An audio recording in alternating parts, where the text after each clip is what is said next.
Let's learn how to use the ball angle code, or the ball angle function, which is over here. So the ball angle. The really simple example is if it is too far on the right, then we rotate our robot so that it faces the ball, and if it's too far on the left, we rotate our robot to face the ball. So here's our basic setup from before. Check out the other video if you don't remember what this code does, but basically it sets the initial position to the middle, and we've got an infinite loop for our robot code. So you'll remember that I said if, so like if it's too far on the left, then we rotate left. So we'll use an if statement, and our condition is based on the ball angle. So we'll grab the get ball angle.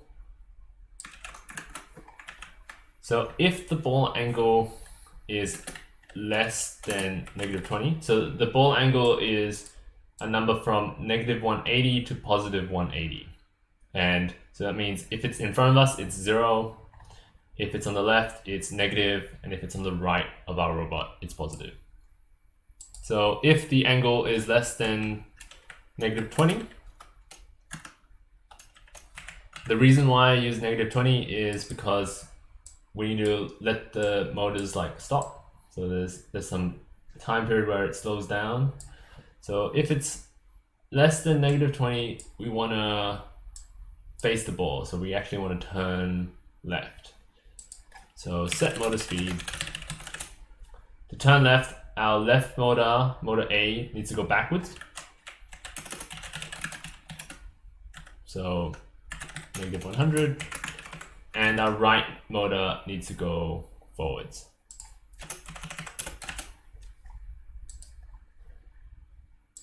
If it's on the other side, then we want to rotate the other way. So we can use else here.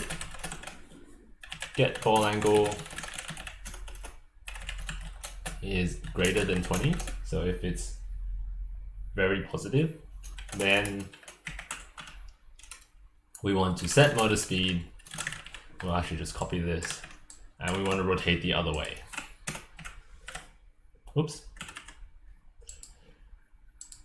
And our final condition is if it's near the front or in front of our robot, then we want to stop moving.